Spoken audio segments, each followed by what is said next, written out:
हरिओम गुरु प्रेमियों।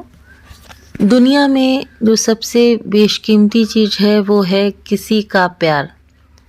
मतलब दिल में प्यार ना हो और तिजोरी कितनी भी भरी हो तो वो सब बेकार ही होता है।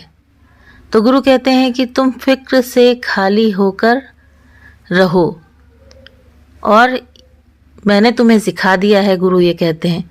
और गुरु ने हम सबको सिखाया भी है कि किस तरह से हम फिक्रों से खाली हों। और जो भक्ति है वो क्या करती है, हमको टाई अप करने का काम करती है। और सत्संग क्या करता है, हमें कल्याणकारी मार्ग पर लेकर चलता है। और वो कल्याणकारी मार्ग कौन सा है? प्रेम। ठीक है, तो love is only state of mind not an action. तो अपने आप मन से पूछो कि हमारे मन का तार किससे जुड़ा है? गुरु से जुड़ा है कि नहीं जुड़ा है, कि संसार में जुड़ा है या किसी वस्तु से जुड़ा है? तो हमें ये अपने आप से ही ये आकलन करना होगा कि हमारा जो तार है वो ज़्यादा किससे जुड़ा हुआ है। और गुरु से प्रेम का तार अगर नहीं जुड़ा है तो आज ही अभी इसी वक्त जोड़ना है, किसी और से तार नहीं जोड़ना है। हम प्रेम कहते नहीं कि सच्चा प्रेम गुरु से करें, सच्चा प्रेम परमात्मा से करें। गुरु ही परमात्मा है। अगर दिल का तार जो है और दिल तक ना पहुँचे तो इसका मतलब क्या होता है? इसका मतलब है कि कट ऑफ हो गया। ठीक, तो प्रेम की नगरी का मतलब है समर्पण भाव। प्रेम की नगरी में अगर आ गए हो, हम किसी से, जैसे संसारिक प्यार है, अगर उसमें कोई प्रेम करता है तो उसके लिए देखिए क्या क्या कर लेता है। घर बार भी अपना छोड़ देता है, माँ बाप को भी ताक पे रख देता है, जितने रिश्ते नाते हैं उनको भी ताक पे रख देता है। ठीक है, और जाता है एक दूसरे के साथ में टाइम स्पेंड करता है। तो कहने का मतलब है कि जो प्रेम की नगरी होती है तो इसमें क्या होता है कि समर्पण भाव की ज़रूरत होती है। बाहरी प्रेम होता है वो आकर्षण होता है, और जो आंतरिक प्रेम होता है, गुरु प्रेम होता है, प्रभु प्रेम होता है, उसके लिए समर्पण भाव की ज़रूरत होती है। और प्रेम में पाने की इच्छा नहीं होनी चाहिए। प्रेम का नाम ही है समर्पण। तो प्रेम में कर्म धर्म कोई भी रुकावट नहीं आता है। कैसे नहीं आता है? क्यों? क्योंकि जैसे संसार के जो लोग प्रेम करते हैं तो क्या जाति देखते हैं? नहीं देखते ना, चाहे वो किसी भी जाति का हो। और गुरु कहते हैं, जैसे अब संसार की बात बता रहे हैं, तो उसमें क्या कुछ उनको क्या कोई जाति धर्म कर्म कुछ रुकावट बना? नहीं। उन्होंने इतनी अपनी प्रेम की जो कहते नहीं कि एक उत्कृष्टता होती है, अपने प्रेम को उन्होंने इतना प्रगाढ़ बनाया कि अगर उनको जाना है तो वो सब कुछ त्याग कर चले जाते हैं, इवन माँ बाप को भी। तो प्रेम हमारे जीवन में जुड़ने की क्या देता है? कला देता है। जैसे मैं शब्द है ना, तो तुम अर्थ, तुम बिन सब व्यर्थ। तो प्रेम को सीमा में बांध दिया गया तो ये क्या हो गया? ये संसार का प्यार हो गया। अगर प्रेम को किसी सीमा में हम बांध देते हैं, और अगर किसी सीमा में नहीं बंधा है तो वो निष्काम प्रेम हो गया। अगर निष्काम प्रेम है तो हमारा जीवन क्या होता है? एक मंदिर बन जाता है। जब हमारे भीतर क्या है, जैसे गुरु का प्रेम आ जाता है ना। तो जैसे उदाहरण है कि चैतन्य महाप्रभु को जब मंत्र मिला कि प्रेम के बिना ज्ञान का महत्व, उनको समझ ही नहीं आया। तो कहने का मतलब है गुरु की नज़र हमको प्रेम से छूती है। गुरु की नज़र ही काफ़ी है। ठीक है, one side of true guru is enough to show you God. पूरी माया के अंदर असंतोष और अतृप्ति से भरी हुई है। संसार क्या है? इसमें क्या संतोष है? आज एक चीज़ है तो कल किसी और चीज़ की इच्छा पैदा हो जाती है। तो अतृप्ति है, तृप्त नहीं है। पर गुरु के प्रेम में क्या है? तुमको संतोष भी मिलेगा, संतुष्टि भी मिलेगी, तृप्ति भी, यानी कि यहाँ पे हर चीज़ मिल जाता है। क्यों ऐसा? इसलिए होता है क्योंकि गुरु का जो प्यार है वो निस्वार्थ है ना। तो प्रेम में कभी रुकावट नहीं होती है। इसके 7 स्टेज हैं। 7 स्टेज पर प्रेम चलता है। कैसे? सबसे पहले क्या होता है? चाहत।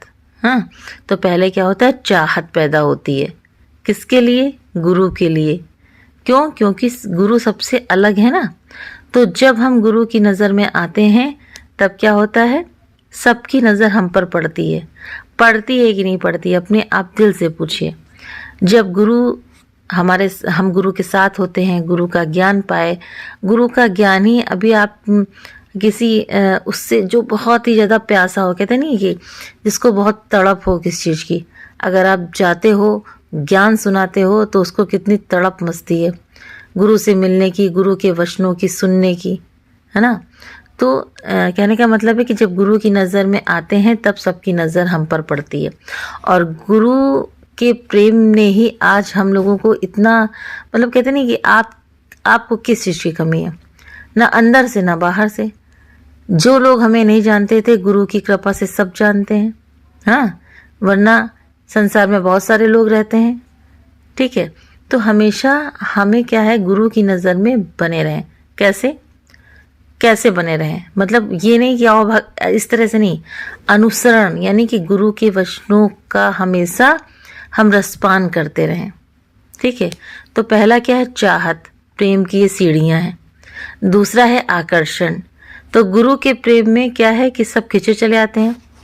कोई ऐसा तो है नहीं कि गुरु हम पे प्यार, मतलब बहुत ज़्यादा, कहते नहीं कि एक आत्मिक धन दौलत हमको मिलती है, बाहरी धन दौलत नहीं। जैसे बहुत लोग सोचते हैं ना कि हम जाएंगे यहाँ पे तो हमारी मनोकामनाएं पूर्ण हो जाएंगी या हमें वहाँ से कुछ मिल जाएगा। लेकिन जो सच्चे प्रेमी हैं, सच्चे गुरु भक्त हैं, उनको जो चीज़ मिलती है गुरु के प्रेम में, वो दुनिया में कहीं भी किसी को नहीं मिल सकती।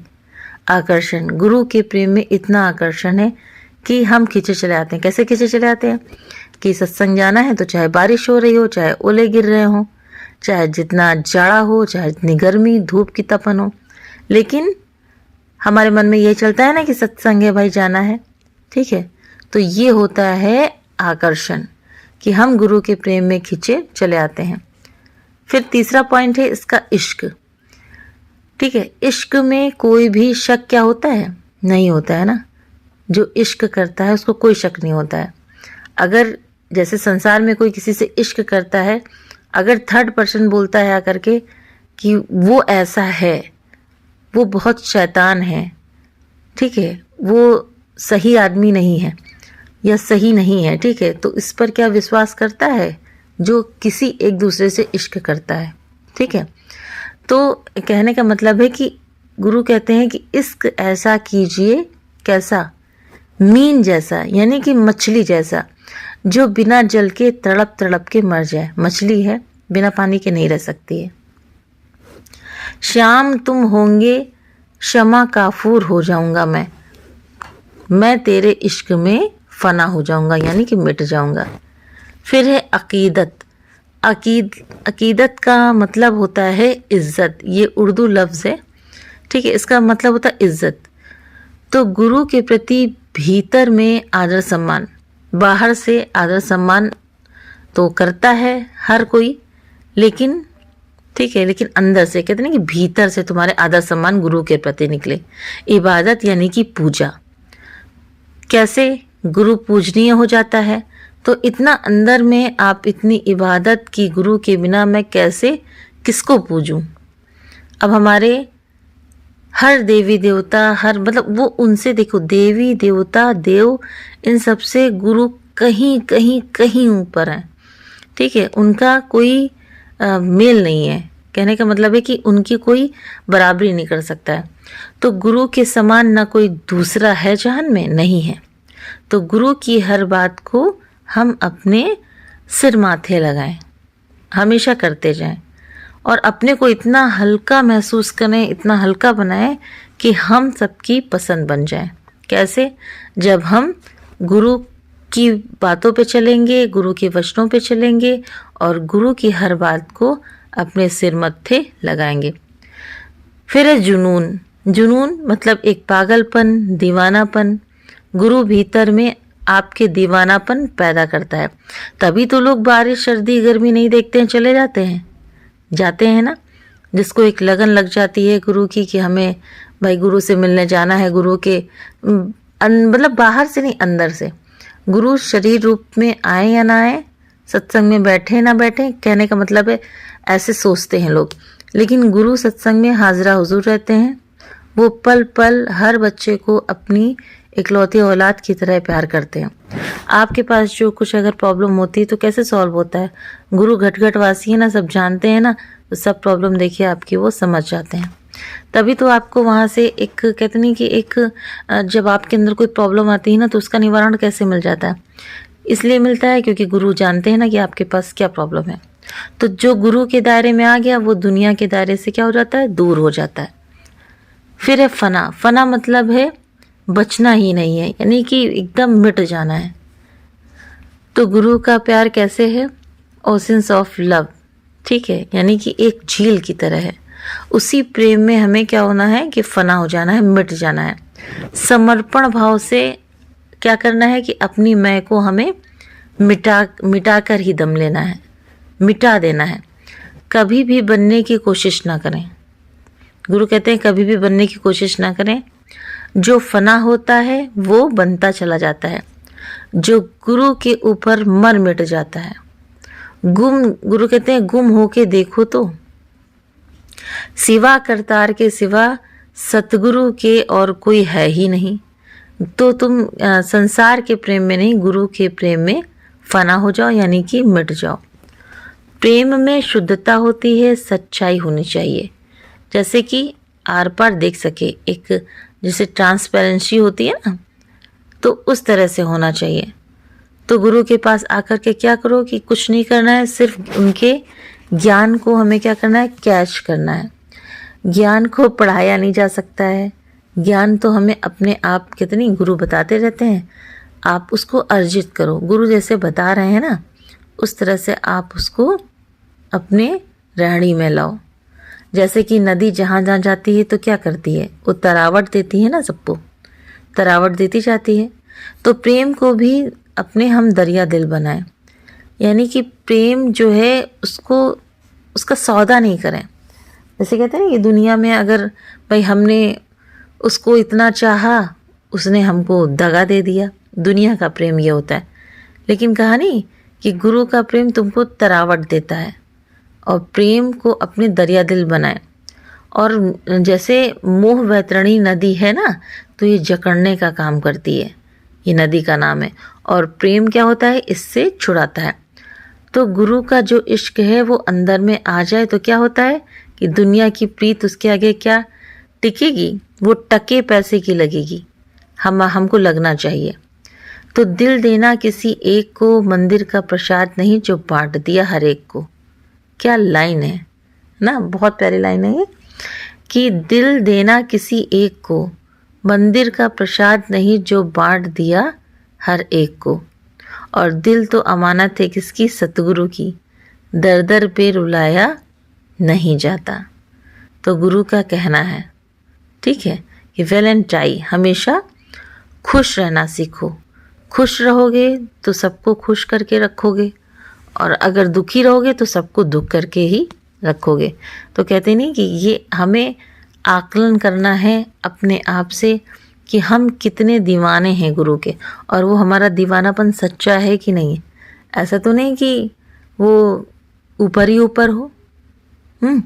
तो गुरु कहते हैं कि तुम प्रेम करना सीखो, तो बाहरी प्रेम नहीं, आंतरिक प्रेम, आत्मिक प्रेम, जो तुम्हें उस परमात्मा के परम पद तक पहुंचाएगा। और गुरु से अगर हम मिले ना, पहले तो कहते नहीं कि गुरु से अगर प्रेम करोगे तो तुम्हें ऑटोमेटिकली अपने आप ही भगवान से प्रेम हो जाएगा। गुरु कोई भगवान से अलग थोड़ी ना है।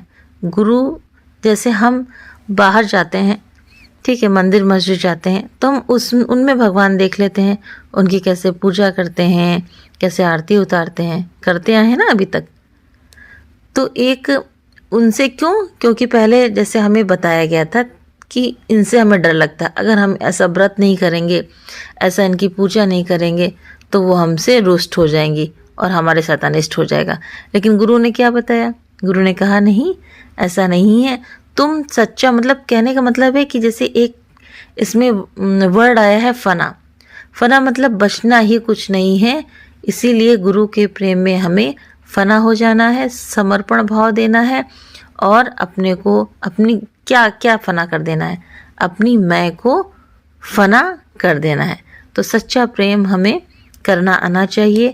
प्रेम में कोई भी बंधन नहीं होता है, प्रेम निष्काम प्रेम हमें करना है गुरु से, और ये गुरु ने हमें सिखा दिया है। सबको एक एक लोगों को गुरु ने प्रेम करना सिखाया है, ठीक है। और बताया नहीं कि ये बहुत ही बेशकीमती प्यार है किसका? गुरु का। हरिओम तत्सत।